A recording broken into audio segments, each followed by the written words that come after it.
All right, I think we're live now, so let's get going here. Let me just start off by let me adjust the camera a little bit. It looks like the light might be a little harsh too. Let me turn the light down just a tad bit. Oh, if I can. Oh, that was the wrong way. There we go. I think we're good now. So sorry. That's a little better, I think. Hopefully. Where was I going with that? Okay, so let's get the disclaimers that we normally get out of the way first, and that is welcome to the weekly live broadcast. If this is your first time here, thanks for joining. We do this pretty much every Thursday evening, 7 o'clock Central, unless something gets in the way and I can't make it for some reason. But usually I'm here, 7 o'clock Central time on Thursday evenings. So you guys I don't have a topic planned out. This is just ask me whatever you want to ask me. The only things I ask of you is be friendly, be family friendly. Don't be cussing at anybody. Don't be, trolling us with your questions. Ask a comment. It takes me a little while to get through them.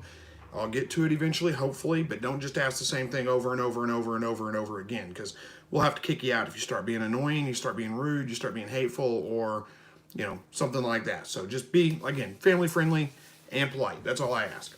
All right, so we got Spencer here. How you doing, Spencer? Good to see you. And Tony with Western Piedmont Real Estate says, just wondering how it went after the neighbor had the visit from the authorities. No updates on that yet. As far as I know, they haven't come back. I haven't talked to her in the last couple of days, so maybe they've come back since then. If they have, that's good news because I haven't heard a thing from them. But I don't know. I'll keep you guys updated on that as I get more information. But so far, so good. Nothing's happened. I've still got a ton of birds in the grow out pens. I'll probably be processing them this weekend. I thought about doing it last weekend. I was like, I'm gonna let them grow out again, another week. Let them grow out just a little bit more. But I'll tell you what, the roosters are crowing like crazy, so I probably need to get them processed, or they're gonna start annoying somebody. All right, so Saint Fornaris, I think it is, says, "Hey Chris, I'm Stamos from South California. What is your opinion on quail versus rabbit, and which one do you find to be easier in your opinion? By the way, did you ever bother?" Okay, I already answered the animal control part, but as far as which ones, it just depends on what you're looking for. The good things about rabbits is you get a meat yield out of them, and their rabbit manure is just such a good fertilizer. So it works great for that. They're quiet, they don't bother anybody. There's a couple of reasons why I like rabbits. Another reason, or one of the couple of reasons I like quail a little bit better is that, well, you can just ramp up production like really super fast. And you can just get a lot more out of them. So like I hatched, so far, they're still hatching, but I've got 50 some odd birds hatched out of this hatch. Now, you can't just take a rabbit and, do some kind of magic trick and make her have more babies in the litter. So in a way, quail are a little bit easier. They're easier to ramp up really, really fast. You get egg production out of them as well, so that's good. As far as ease, both of them are pretty easy. Rabbits might be a little bit easier because really when they have their babies, you don't have to do anything. They take complete care of them. There's nothing you have to do. So they might be a little bit easier in that aspect. I don't know, man. It's tough. It's just what you want. If I could only have one, I don't know. I think I might go with the quail, just because my family does like the quail meat a little bit better than the rabbit meat. Like I said, it's so fast to ramp up with the quail. There's a couple of, I don't know. I can't answer that one really. It's just hard to say for sure. Hopefully I got you something that, at least satisfies you with that. Good evening to you too, Will. And let's see, Stamos is who it is. Also, I've been looking into mealworms, but the only thing that is turning me off is the grain mites. Have you looked into mealworms? Last time I picked a bag for $40, and it was not that long ago. Are you talking about raising mealworms? I think is what you're saying. I've looked into that a little bit, but honestly, it's not for me. It's just, a little bit too much work. It's not that much work, but it's just one more thing to take care of. And, I've got my setup's pretty simple. It doesn't take me a huge amount of time, which is good because I'm pretty busy. I've got, a full-time job, trying to start a side business, doing photography and videography services and some of those kinds of things. Plus keeping up with the YouTube channel. I just don't have a lot of time to do a whole lot of other things. And I'm afraid that, there's a mess that comes with that. It's a lot to keep up with. It's not for me personally, but yeah, if you want to do it, go for it. There's no reason you shouldn't. Hello to you, Kim. Kim from Florida. And Verna says, Chris, have you ever thought about raising cuy? They're related to rabbits. Cuy, I think you're talking about like guinea pigs, basically, right? The cuy pigs, or I think that's how it's pronounced. Yeah, I thought about that one time actually, because they're what I read about them, and I don't have personal experience with them, but what I read about them is that you basically can just set up like a colony for them, and they just do it all themselves. I mean, that's just it. You just go out and harvest whenever you want. But they don't produce a lot. They only have like 1 or 2 babies per litter. It takes a long time for them to grow out. I don't know. Maybe it's something I'll look at more in the future. I was kind of interested in them when I looked at them, but I haven't given it serious thought. All right. Finn says, what's the everyday care for quail? Well, as far as the adult birds go, once they're out of the brooder box, the everyday quail or the everyday care is just collect eggs and make sure they got food and water. That's it. It's pretty easy. If you've got them in wire cages. Now, if you've got them in like a ground cage or a solid bottom cage, you're going to have a lot of cleaning that goes along with that, probably every other day, emptying trays.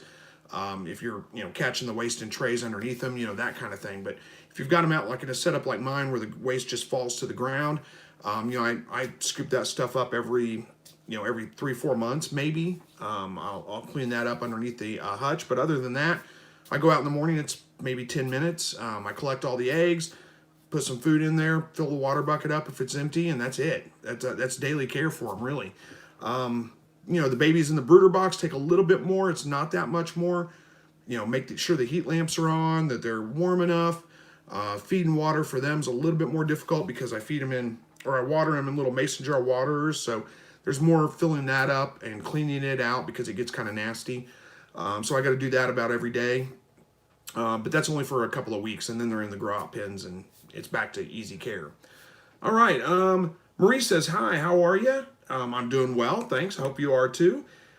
Chato says, how do you know if your doe bred? Well, there's no real for sure way to know. I mean, you can palpate the doe, but it's really hard to do. It's really tricky, and that involves like holding the doe, putting your hand underneath her. At about 10 to 14 days pregnant, you can tell, and feeling up, pushing her abdomen in basically, and feeling around to see if you can feel the babies inside there. But it's easy to mistake them for something else, or mistake something else for the babies, I should say. And it's just not, unless you're really experienced with it, it's not a really good method. It's not really easy to do, I should put. The only other ways to know, really just wait. Chances are, if you had good fall-offs from the buck, chances are she's pregnant. Give her a couple of weeks, throw some hay in there every couple of days after that, or straw, I should say, and if she picks it up, starts running around the cage with it hanging out both sides of her mouth, that's a for sure sign she's building a nest, she's getting ready to have her babies. Now, sometimes they have false pregnancies, so that doesn't always work, but that's usually 9 times out of 10. Now, the problem is they don't usually do that until they're about ready to have their babies, so it's not like you don't really save a whole lot of time. But that's how I tell when it's time to put the nest box in. When I throw a straw in there and she picks it up and starts running around the cage with it, hanging out, it'll be really obvious. Then I know that's time to put the nest box in. But yeah, as far as telling for sure if she's pregnant or not, really hard to do. There's no way to know for sure. They don't generally show much of a sign. Sometimes their attitudes will change. If you have a rabbit that's a little bit grumpy, they'll get a little bit more docile, or sometimes the other way around. A docile rabbit suddenly gets really grumpy. That could be a good sign too. All right. Excuse me. Where are we at here? Horton Creek says, good evening to all. Good evening to you too. Simon, Chris, Chris, did they took your, you're talking about animal control. No, animal control has not been by my house. I don't know if they've been back to the neighbor's house. Who was that? Somebody, rainy day with a $10 super chat, a $5 super, a $5 super chat, and then says $10 in the message, I think it is. But either way, thank you so much for that. So very kind of you. I appreciate that. Anyway, no, the animal control hasn't been back by the house yet. Not my house anyway. Again, they may be at the neighbors. I don't know. I haven't seen, but they haven't bothered me. So, all right, Jupiter. Hey, Chris, I hope you're having a good day. Happy to see you made a cover for that truck bed brooder box. Yeah, hopefully that cover is going to work out. It's a little bit cumbersome. It's not quite as good as what I was hoping it was going to be, or as easy as what I was hoping it was going to be, but it's working right now. So I got 48 quail in the brooder box right now. I lost one. I had 49 hatch, moved into the brooder box. I got more hatching out right now, and lost one in the brooder box so far. And it looks like he got wet. He somehow got in the water, I don't know, and got wet. That would be my biggest guess. All right. Finn says, do quail need any grit or calcium or any medications? They don't really need any medications unless they're sick or, they have some kind of problem. Then, parasites or something like that. I've never had a problem with my birds getting that. The other thing, here, let me check something real quick. Okay, sorry. Let's see, calcium. Probably don't need calcium. If you have, check your feed bag. They only need about 1.5 to 2% calcium in their diet. So it's probably plenty if you've got 1.5 to 2% calcium in their feed, which almost all quail feeds do. It's probably plenty. You don't need to supply any extra calcium. If you do want to supply extra calcium, do it on the side. Don't mix it in with their food. Put it on the side and let them just like crushed oyster shell in a separate container, and they'll eat as much as they need of that. They don't really need grit unless they're eating a lot of natural diet, like grass and insects and all that kind of stuff. If you're just feeding them quail feed, like game bird feed or something like that, they don't need grit for that. If they do need grit, just regular sand works for that. So if you have a sandbox for them, they'll eat as much of that as they need to get the grit that they need, and you don't have to worry about providing anything extra. Hopefully that kind of answers those questions. Hey, Buster says hi from Oklahoma. Depending on what part of Oklahoma, we may be neighbors. Good to see you. Thanks for joining. See, New Mexico Dust Bunny says, hi, Chris. For hens, do I need to feed a laying crumble, or is grain scratch okay as main feed? My chickens also free range. My yard, lots of bugs. Okay, so you're talking about chickens, I'm assuming. For hens, do I need to feed a laying crumble? Oh, it depends on what you're... if you're raising your chickens to lay eggs, you're going to get your best results if you're feeding them a laying crumble. It's just that's what it is. Grain, and of course, if they're free ranging and they're eating lots of bugs and things like that, you may not need to go with a laying crumble, but it's probably the best thing. And the chicken scratch is fine for them as a supplement on that. I'm not really a chicken expert, so you might want to have to look that up a little bit, but my thought would be, again, laying crumble is probably the best if you want eggs laid. Otherwise, chicken scratch and free ranging is fine. Let me get down here because somebody left me Randy Day, another $5 super chat, and says, thanks, Chris, for letting us know about Kansas City Quail Farms. They are fantastic and have great customer service. They are indeed. Kansas City Quail Farms is a great supplier. You won't go wrong with going with them. They have great customer service.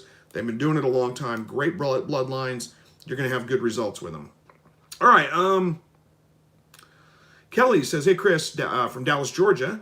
I binge watch, and you have inspired me. Thank you. Says, quail pen will hopefully be built this weekend. Thank you for doing what you do. Well, thank you so much for the kind comments. I appreciate that. And I'm glad to hear things are going well for you. Matt says, thanks for inspiring me on the quail journey. A year in and 3 hatches.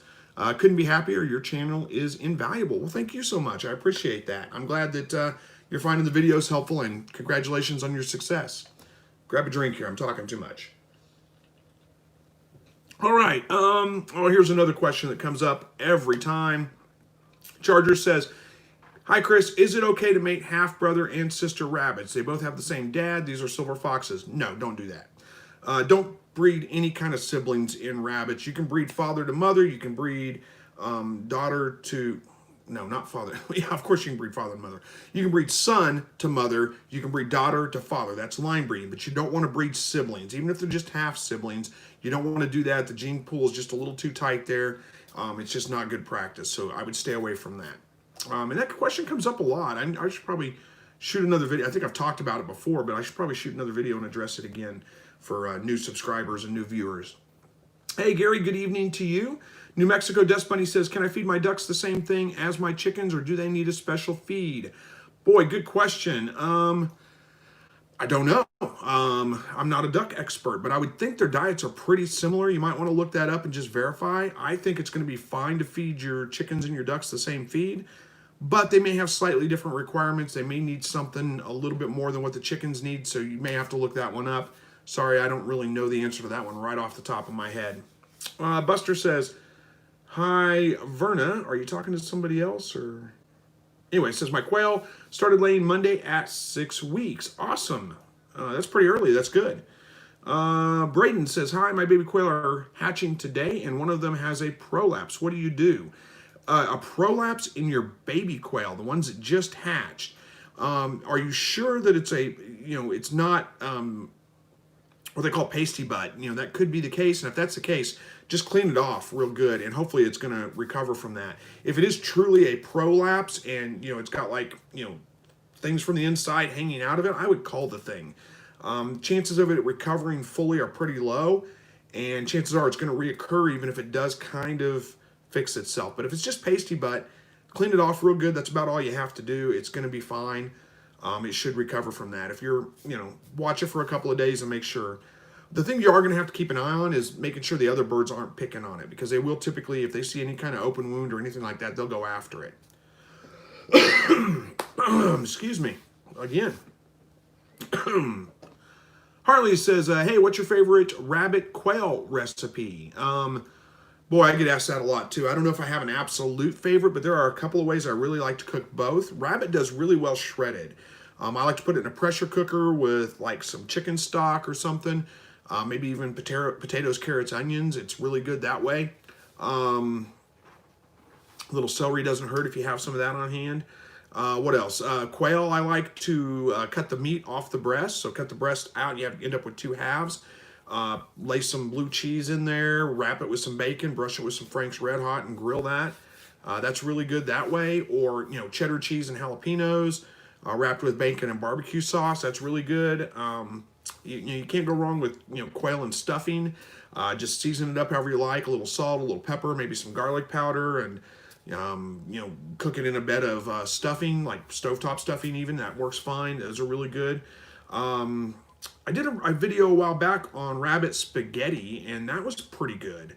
It's basically just shredded up rabbit. You cook the rabbit first, shred it, mix it in with spaghetti noodles and, like cream mushroom soup, and, there's a couple other things that go into that, and lots of cheese, and it's really good too.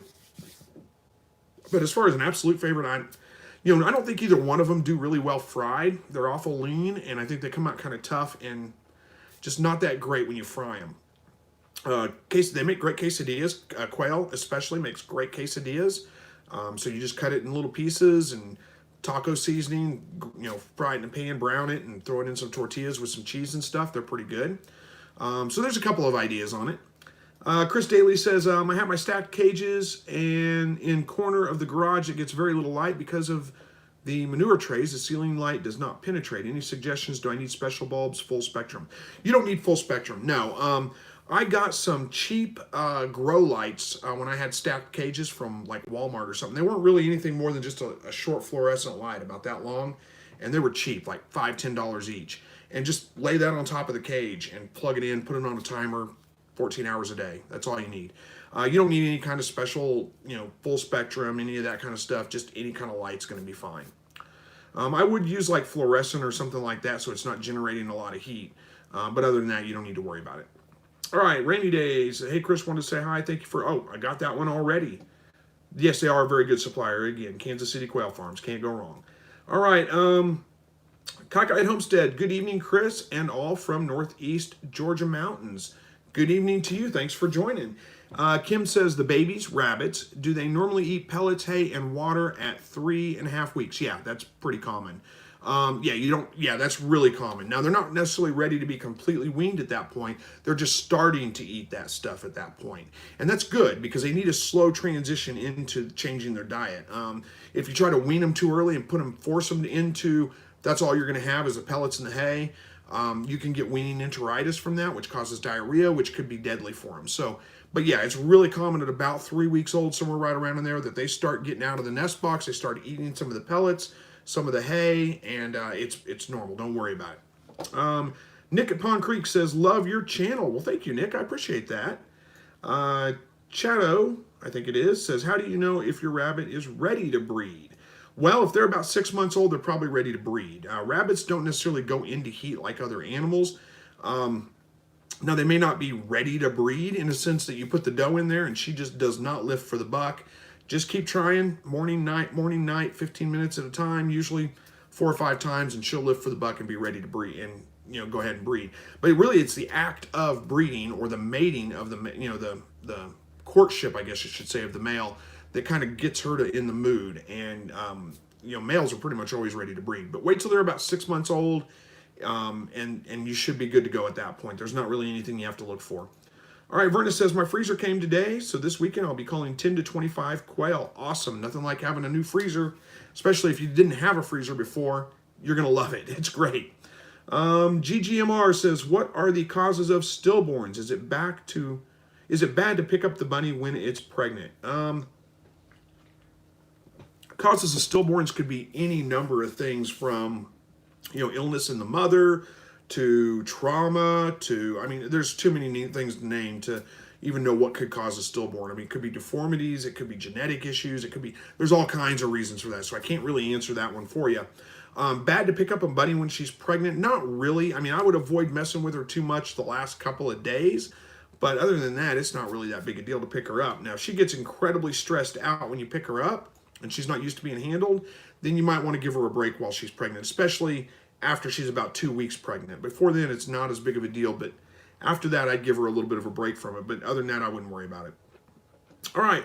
Logan says, hey, Chris, can summer heat affect the size of a baby rabbit? I live in southwest Missouri or southeast Missouri, so the weather's about the same as yours. Yeah, good question. I don't think it really affects the size of the baby rabbits necessarily. They might grow out just a little bit slower because they're not eating nearly as much, because they're just laying around. It's hot. They're not getting any energy burned off. It can cause, I think, I've noticed a little bit smaller litters when it's really hot out. And I've lost some babies when it's really hot out. I hardly ever, if ever, lose them in the wintertime, even when it's below freezing. But in the summertime, in the summer heat, I've had some really tough litters where I've lost a couple, but I haven't noticed their size really being affected that much. So hopefully that answers it for you.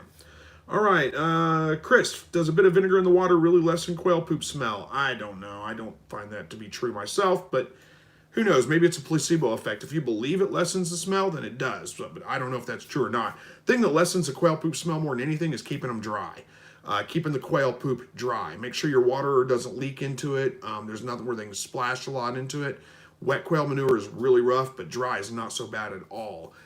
You could try vinegar a little bit and see. It's not going to hurt them at all. It's got, especially if you're using like apple cider vinegar with the mother, there's probiotic benefits to that, but it's not magical, and I don't really bother with it myself because it just it's just a little more extra stuff that you have to do. So anyway, Owen says, hi, how you doing? I'm doing well, Owen, thanks. Let's see, Arthur Morgan, hello, Chris, is it okay to keep only one quail in a cage?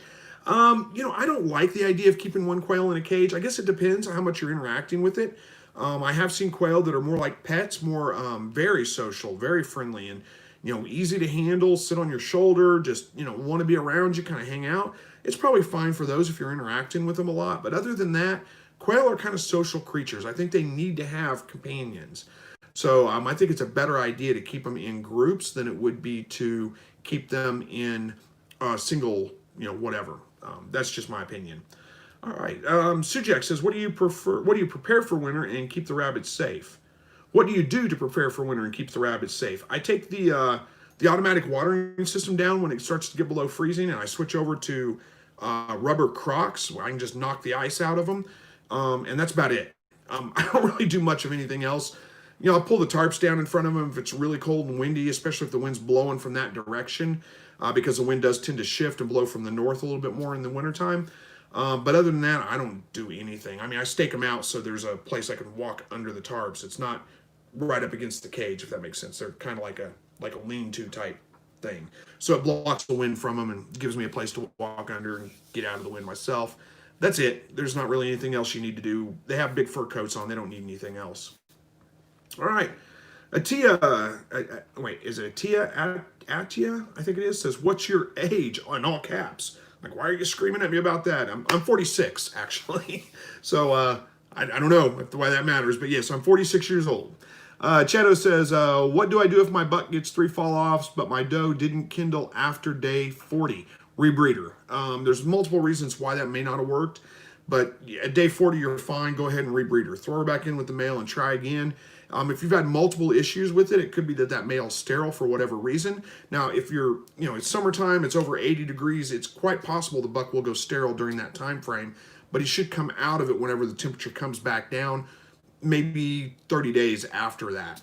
He should come out of that and be fertile again. So it could be temperature related with the buck. It could be the doe may have aborted him for some reason, or who knows. There's a lot of different things, but what I would do, rebreed her. That's what I would do. All right. Atia, I think it is. I don't know if I'm getting that right. Says hello from England. Hello to you. Whoa, I scrolled too far. Jerry, my incubator says 100 degrees. Check the glass ball, but reads 98. What likely will be the outcome?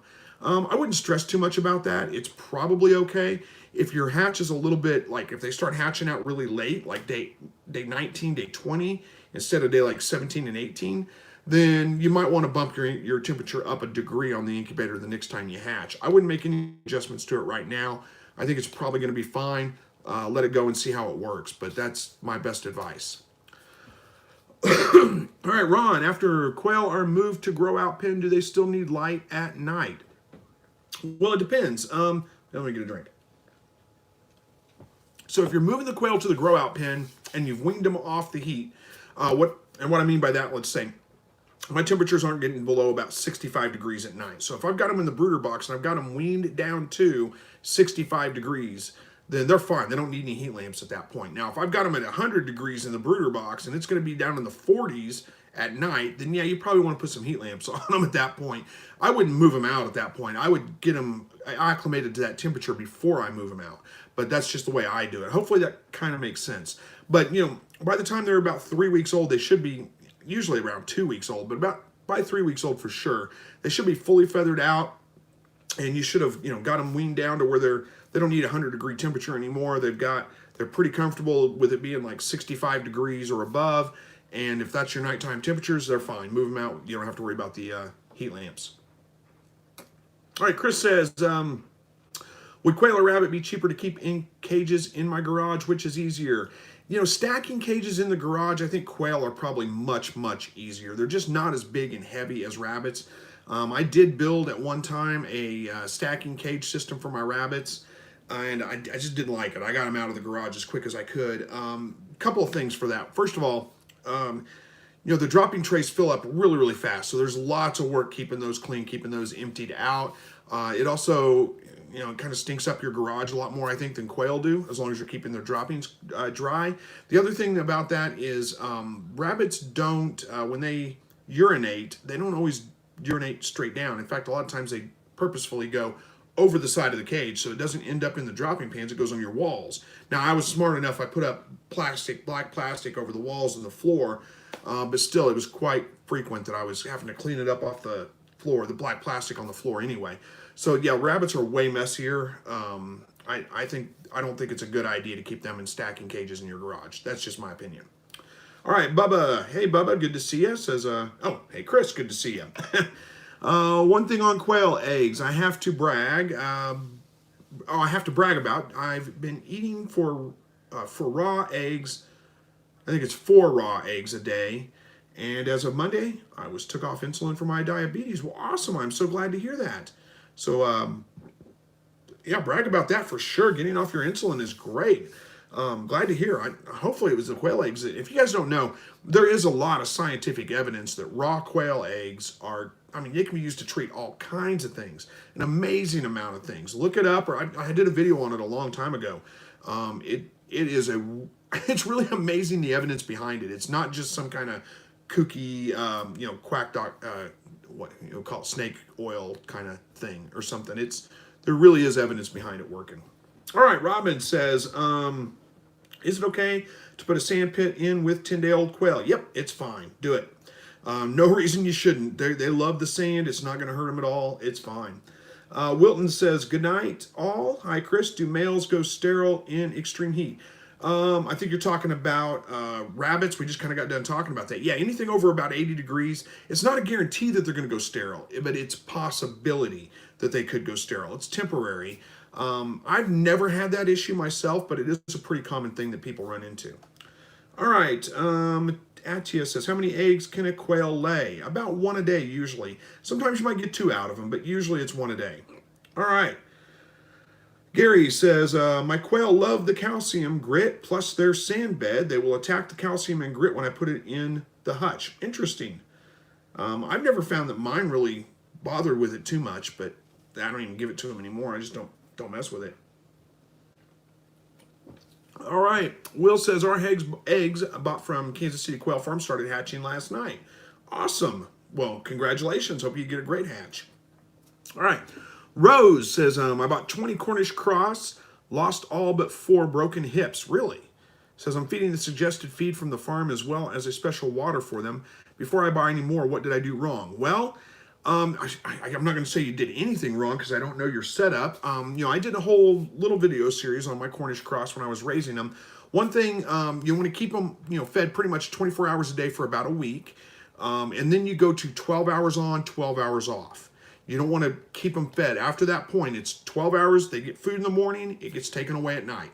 They grow incredibly fast. If you just keep feed with them all the time, then you do end up a lot of times with leg problems. They just outgrow their ability to handle themselves.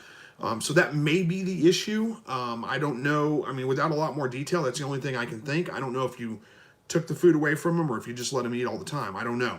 So there's a couple of things to think about. That's the only thing I can think right off the top of my head is what would cause those things. All right, Ben says, every time I mix quails, they pick on one another. Yeah, that's pretty common, especially if they're adults. They're going to pick on each other. They're just territorial, especially during the breeding season, which is anytime they've got more than 14 hours a day of light. They get territorial. They see other birds as a threat, and they're going to pick on them. It's just going to happen. Now, if you're going to mix in birds, like 3-week-old birds with your existing birds, I've had really good luck with that. Very seldom get any kind of fighting with them, and they just grow up and they just become part of the flock. So it's not an issue with them. But if you're taking adult birds and mixing them together, you're going to end up with fighting. It's just the way it is. And usually they work it out, but sometimes it can get pretty bad. All right. DLN says, I've been doing, I have been doing everything you show in your series, and I can't seem to get past a 50% hatch rate. Not sure what to do different. I'm sorry to hear that. First of all, check a couple of things. Check your fertility of your eggs. Make sure it's not a fertility issue. And you can do that. Just take, a dozen eggs or whatever you're getting from your birds, a decent number, not just 2, but a dozen or so, and crack them open, dump them in a bowl, and count how many of them are fertile. And what you're looking for is, there's going to be a little white spot on the egg, and then there's going to be a faint bullseye ring around that spot. If you don't see that bullseye kind of dark ring around that white spot, they're not fertile eggs. You may see a white spot, but if it doesn't have that kind of dark bullseye ring, it's a little hard to see, but you should be able to make it out.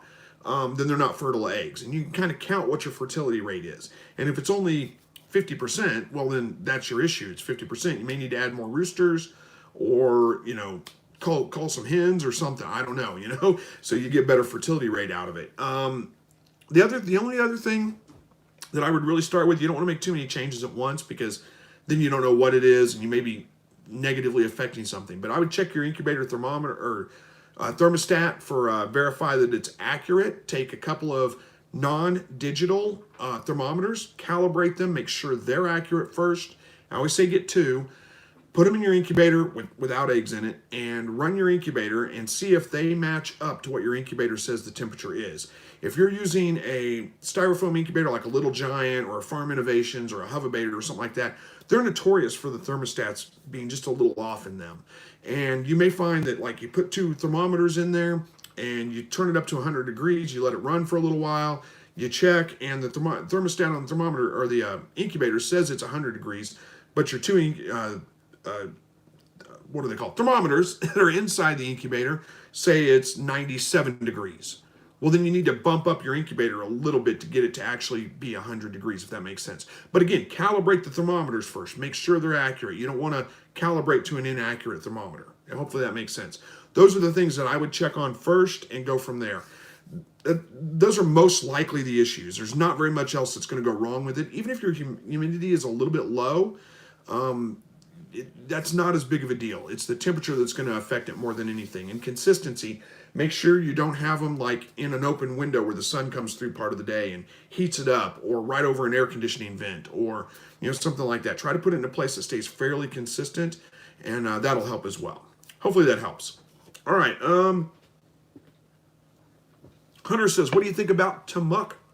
I think it's pronounced Tamuk. I've never heard anybody pronounce it, but that's how I pronounce it. Tamuk rabbits. I think they sound fantastic. I'm trying to find a couple to get my hands on and replace my rabbits with. I want to try them out. They're supposed to be really heat tolerant. They're basically a New Zealand white, but they're a special strain of New Zealand white. And I think they sound fantastic. If I can find some, I'm going to pick some up, and I'll do some videos on them and let you guys know how they do. All right, Gary says, we feed our ducks about the same as chicken. Don't use high protein. Plus, our ducks don't really like the pellet feeds. We feed a good scratch and crumble. Makes sense. Thanks for the info, Gary. Cheto says, can you breed a doe to a buck or one doe at the same time? What? Can you breed a doe to buck to one doe at the same time? I'm sorry, I'm confused. Can you breed a buck? Wait, can you breed a doe to two buck to one doe at the same time? You can breed, don't breed them, if you mean the exact same time, like put two does in the buck's cage, no, don't do that. You want to keep your does separate. They get really territorial. They'll fight with each other. It's not a good idea to mix them together. But you can breed a doe to a buck and then, 4 or 5 hours later, breed another doe to that same buck. You can do that. Hopefully that kind of answers the question for you. I'm not sure if I got it right or not. All right, GGM says, when is it safe to breed the doe again after having kits? That's a lot of, I don't want to say it's controversial, but there's a lot of different thoughts on that. There are people that will breed and when the doe has, or when the kits are 2 weeks old. So they're having babies when the kits are 6 weeks old and moving them off the mom at the same time. I think that's a little too intensive. So I like to go a little bit further than that. I like to go when the doe is about 4 weeks pregnant, or excuse me, when the kits are about 4 weeks old, and then breed the doe. And that's only when I'm looking for fast turnaround. I don't usually do that. Usually I just wait a little longer and breed her later or whatever. I don't keep that strict of a schedule on it. But, if you're looking at breeding her, I would look at on a high, I'm stumbling over a word. Sorry. If you're looking for high, fast turnover, intensive breeding, in my opinion, that's breed her when she's 4 weeks old, or the kits are 4 weeks old. That way she's got about another 2 weeks with them before you wean them off and move them to their own cage, and then another 2 weeks with no babies before she has another set of babies. That's just my personal opinion on it, but there's a lot of different ways to think about it. All right. Will says, last hatch we had 3 that pipped but didn't get out. Temp was good, humidity not to 80. Any thoughts? There's a number of different things that could happen with that. If you are feeding extra calcium to your birds and you're putting it, especially if you're mixing in with the feed and they don't really have a choice, they have to eat it, that can lead to really thick eggshells, which can make it hard for the birds to actually get out of the eggshell. 80%, that's a little high on the humidity. I don't think it would cause too many problems, but that may be it. I found that really just a little bit lower humidity than that really works pretty well. In the summertime, I really don't need much water in my incubator at all, and sometimes I just don't put any in there at all. I mean, we're running like 75% humidity half the time anyway, so I just don't bother with it. And I get great hatches. So you may have a little too high on the humidity. If you haven't checked your, if they pipped and they pipped really, really late, like day 19, day 20, something like that, that could be a temperature related issue. And again, go back to calibrating your thermostat on your incubator and making sure it's accurate. Those are a couple of things to kind of check on right there. I'm not sure what else exactly could be happening with that. Could be genetics. It could be any number of things. If it was just one hatch, sometimes you just get a bad hatch for whatever reason. You never know. Something could have happened while you weren't there. Maybe you had a power outage and the temperature was out for half a day and then came back on by the time you got home. You didn't even know. Who knows? Logan says, thanks. No problem, Logan. Cockeyed Homestead, Chris, I am now cancer-free again. Thank you for your prayers. That is fantastic. I'm so glad to hear that. Cancer's bad. So anytime you can be cancer-free, praise God for that, because that is good. Thank you for sharing. Jeannie, hey, Chris, I asked you last time. Whoa, I scrolled too far. I asked you last time why my kits were passing well. Turns out the cats were scaring them. I didn't even think about that. Yeah, some kind of predator. Rabbits are really kind of fragile, and if they get frightened a lot, they can have heart attacks and just die. It's crazy. I'm glad you figured that out and got it fixed. Chris says, is it safe to feed a fresh raw quail, eggshell, and all to my dogs? I sure hope so, because I feed them to my dog all the time. So yes, it is safe. It's fine. He loves them, and I don't even crack him. I just give him the egg, and he eats it. He loves them. All right, Kentucky Green Thumb. We have 5 males and 1 hen. What should we do? Sounds like you should eat some roosters. I don't know if you're going to, if that's your plans or not. Now, if not, if you want to keep them, you can move 4, roosters off and just leave 1 rooster and 1 hen. If there's a way for you to get more hens, get more hens. That's your best bet. But yeah, it's a tricky situation to be in. I typically eat all my extra roosters, and of course, I typically eat a lot of my extra hens too. But that's just the way I would handle it. Rookies in retirement. Hey, Chris, are there any concerns with collecting quail eggs for incubation in the winter? Do they get too cold to incubate? Thanks, Steve. The only time I've really never thought, well, I'm not going to collect those for incubate is if it's below freezing, because the eggs freeze and they tend to crack, and I think that's way too cold. But other than that, if it's not getting down below like 45, 50 degrees, they're probably fine. I wouldn't worry about it. I'd go ahead and collect them. In fact, it's kind of nice because my garage stays about 55 to 60 degrees in the wintertime, and I collect the eggs. I can just store them in the garage. I don't have to put them in anything special. It's the right temperature. It works out pretty well. But yeah, anything below about 40 degrees into the 30s for at least a prolonged period of time, I wouldn't bother with collecting. I think that's probably too cold. Yeah, I mean, you could try it anyway. You're probably going to get some that hatch, but it's probably going to be a poor hatch rate. All right, Jesse Olson. How are we doing on time here? Man, 20 minutes. You guys keep me talking for almost a straight hour. We're at 40 minutes already in. All right, Jesse. Friend of ours, first-time doe started bleeding at day 36. She had one stillborn, and he didn't find anything else. Any idea what happened? She survived. Sounds like she had just some kind of complications in pregnancy. I mean, it happens from time to time, especially if, well, you said it's a first-time doe, so that could be it too. I was going to say, especially with really older does when they're getting about done breeding, or first-time does. Just give her a couple of weeks to heal up and to recover, and then you can breed her again. It's probably going to be just fine. It's probably just a one-time thing. If it happens again, I'd be a little bit more concerned, and you might look at replacing that rabbit. But first-time litters are always kind of crazy. You never know. I say a little bit odder than normal, but and chances are, who knows? She may have had more. A lot of the times, if they have babies, especially first-time moms, they'll have them on the cage floor instead of in a nest box, and they end up passing away. Whatever, she may eat them. That's kind of a survival instinct. If the babies die, she cleans it up to make sure she's not drawing predators in or scavengers into the rabbit nest. All right. Ilka Bong says, Chris, do you know anything about button quail? Can I keep them in a large covey if I'm careful and they have plenty of room? Yeah, you should be able to keep them in a large covey. No reason you can't. I mean, they're quail. That's what quail do. They live in large coveys. So yeah, there's no reason. I don't personally keep button quail, but they're not that much different than any other quail. They're just smaller. So there's no reason. Give them plenty of room. There's no reason you can't keep them in a large covey. All right. Chris Daly says, do you give your quail electrolytes as chicks? If so, how many weeks do they get it? Is it something quail need for their entire life? No, I don't give them electrolytes. I give them water. That's it. I don't bother with it at all. You can if you want to give them electrolytes. I don't find it necessary. Like I said, I lost one in the brooder today. Looks like he probably got wet, but I very seldom have very many birds. I mean, I may lose 2, 3 out of this, 50, 60 birds that I have hatch out of here, but that's about it. And I don't find that electrolytes are really that necessary. But do it if you want to. There's no reason you shouldn't. It's not going to hurt them at all. Boris is here, says, hello, Chris. I'm late. That's okay. We don't keep attendance here. It's fine. Bass says, hey, you inspired my dad, Zebra, to keep quail. It would mean a lot if you said his name on this live. Well, there you go. There's his name. But it's not Zebra. It's Zedra. Zedra. There we go. Sorry. I'm bad at reading sometimes. There you go. Well, hey, I'm glad to hear that I inspired him. And tell him I said thanks for watching. And thank you for watching and joining the live broadcast, too. All right, 5x5 Urban Canine Chicken Punter. Boy, that's a name. Says, rabbit urine is extremely smelly. Hi, Manon. Yes, it is. That was what Elijah said, too. Yes, it is. I'm not sure how to respond to that other than, yep, you're right. Cheto says, at what age can you move your rabbits to a lawn tractor?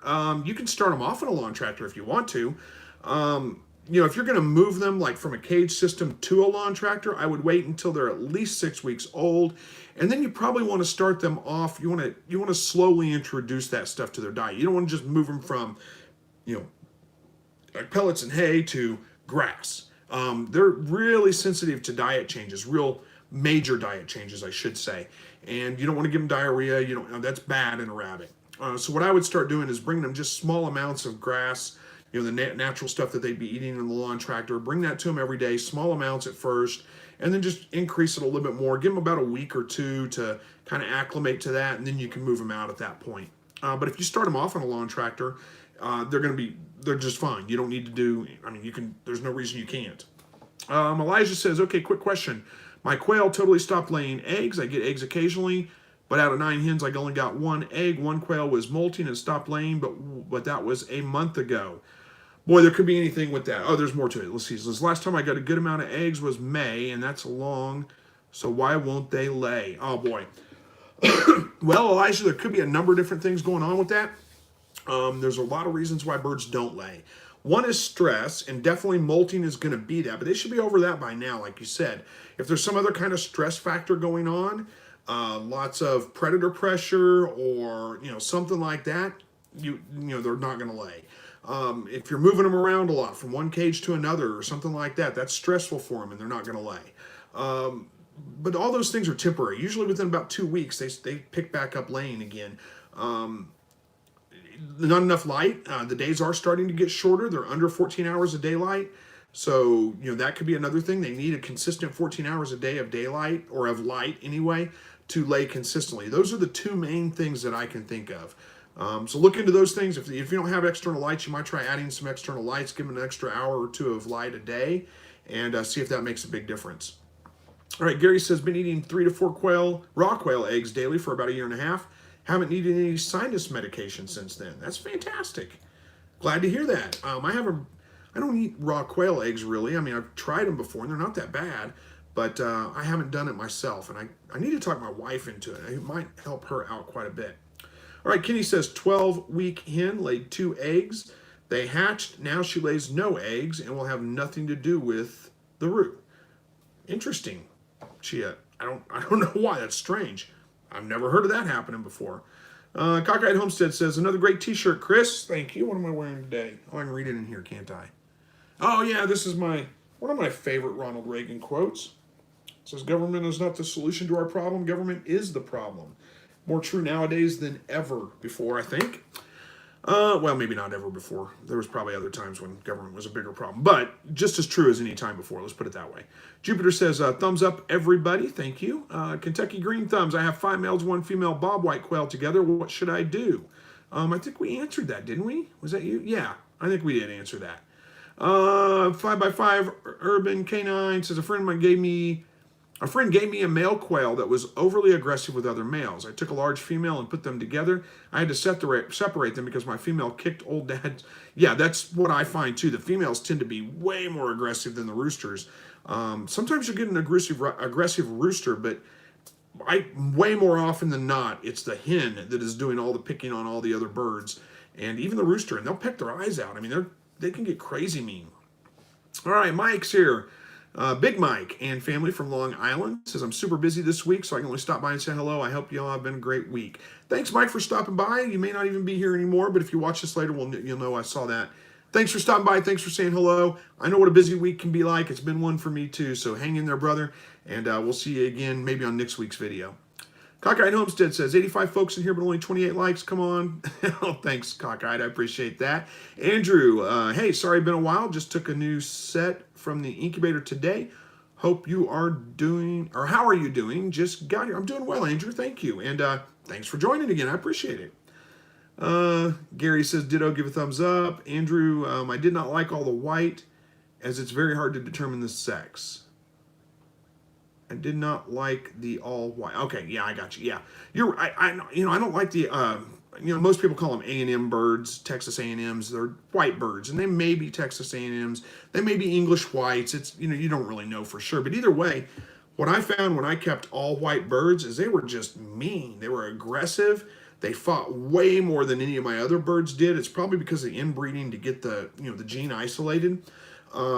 And you can't tell them apart. You have to vent sex them, and that is tricky. So I agree. I don't like them either. I like the wild brown colored jumbo birds. They're easier. It's just they're so much simpler in a lot of ways. All right. Cheto says, can you breed 2 different bucks to 1 doe? I don't know why you would want to do that. I don't think that's a good idea. No, I wouldn't. Well, I mean, I guess you could, but I don't think the doe's going to be receptive after she's already been bred. But you could try and see. Amy the Little Farmer says, good evening, Chris. Thank you for your ongoing willingness to help us all. Well, no problem. Thank you guys for joining. I really do truly love helping people. So this is something that's you guys help me more than you know. You give me an avenue to teach. You give me an avenue because I like to teach, to help people out. It's a benefit for me as well, so I appreciate it. All right. Jeannie says, do you ever see all your grow outs as meat breeding rabbit? Oh, do you ever sell them as meat breeding? I've sold a few from time to time. Not very often, but occasionally I do. Steven says, hello. Hello to you, Steven. Denver says, hey, Chris, I successfully treated an abscess on my buck's back size. It was about the size of a golf ball. I used 50-50 peroxide and warm water with a big syringe. Interesting. I'm glad to hear that worked out for you.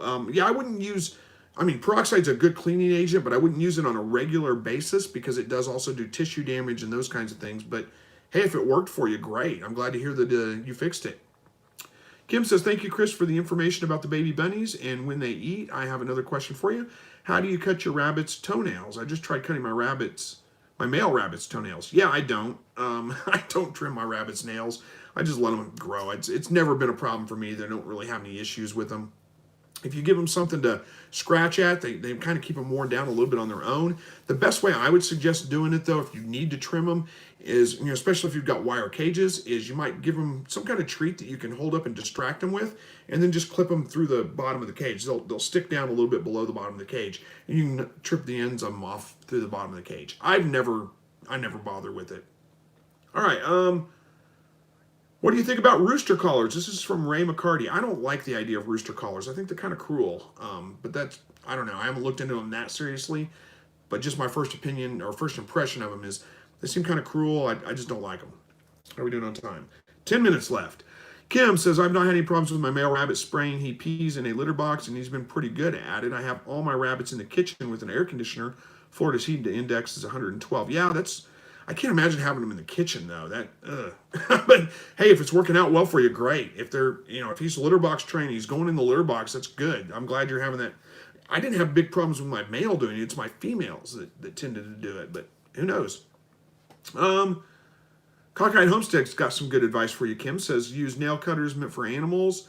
Use one hand to hold the rabbit and the other hand with the clipper. Yep, you can do that for sure. And Kim says, I tried holding with one hand, but he squirms out, and it's like almost have to lay on top of him to hold him and then try to do his toes. Yeah, it's probably easier with two people, one to hold the rabbit, keep him, and the other one to trim the nails. That's probably easier. But yeah, you can do it through the cage walls or floor as well. Denver, my rabbit drinkers are making a wet mess under my cage. That is stinky. Got any suggestions? Doesn't take long to start stinking. No, it wouldn't. Yeah, I don't know if I have great suggestions for that. You might look at, mine don't leak terribly, but there is a little bit. When they go to drink out of it, it's going to drip a little bit.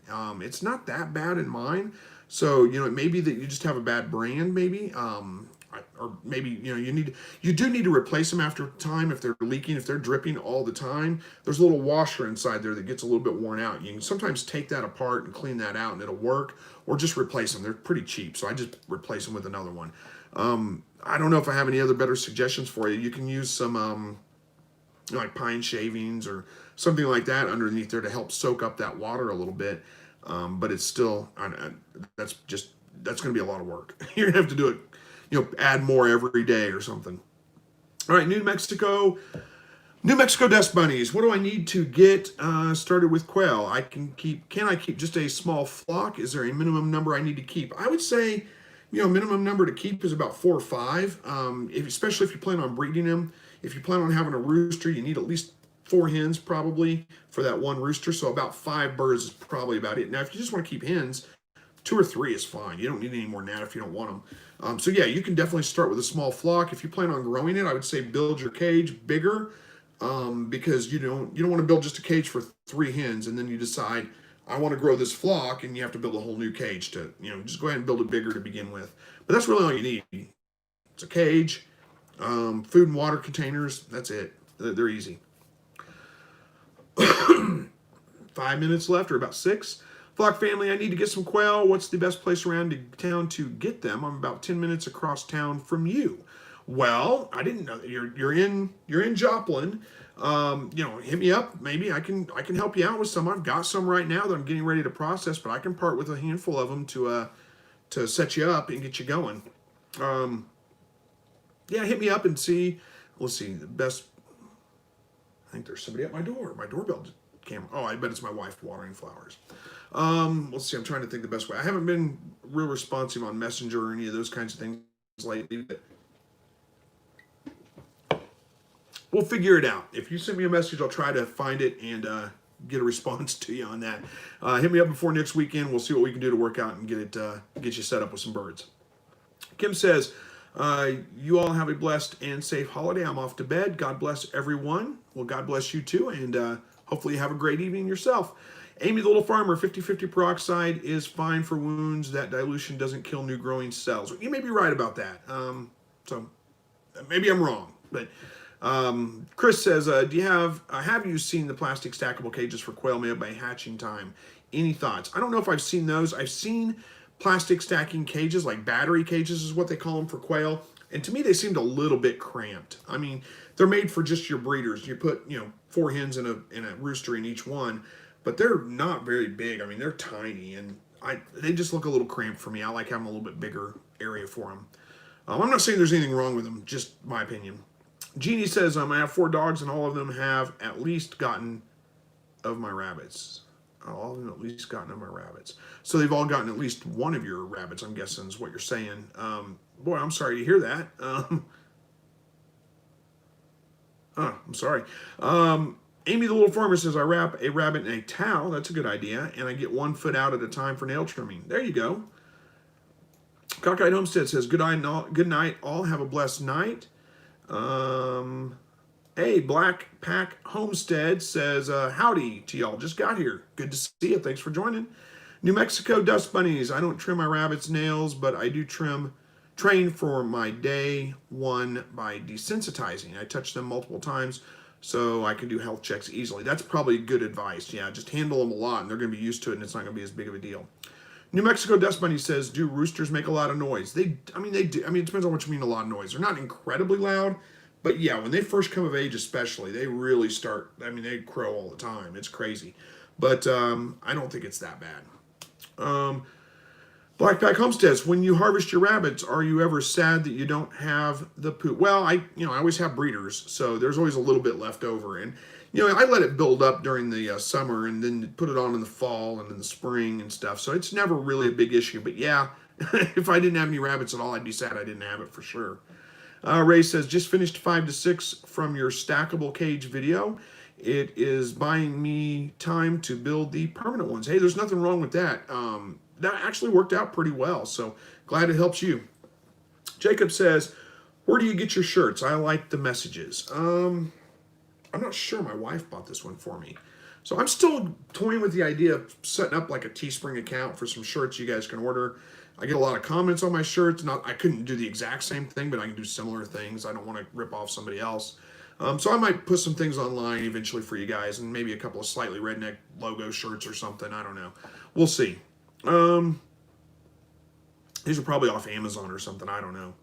New Mexico Dust Bunny says, thank you. You're getting me on the hook with quail. Well, thanks. Thanks for watching. I'm glad you're finding the videos helpful. Gary B says, remember all those affected by Hurricane Laura? Yeah, it could be really, really bad. So hopefully it's not as bad as what they're saying it is. Prayers for all those people down there. Hurricanes can be scary. So Flock and Family Homestead says, I sent you a message on Facebook. Okay, I'll try to check that. I've got a lot of messages on Facebook, guys, I haven't responded to lately. I'm sorry about that. I just got a little overwhelmed. All these people messaging me at once and so much going on at work, and it's just, I'm bad about responding sometimes especially when it's multiple people, and I think, I could respond to that person, but then I feel bad because I responded to that person and nobody else, and it's my issue. I need to get over it, so don't be offended. I'm sorry if I didn't respond to you.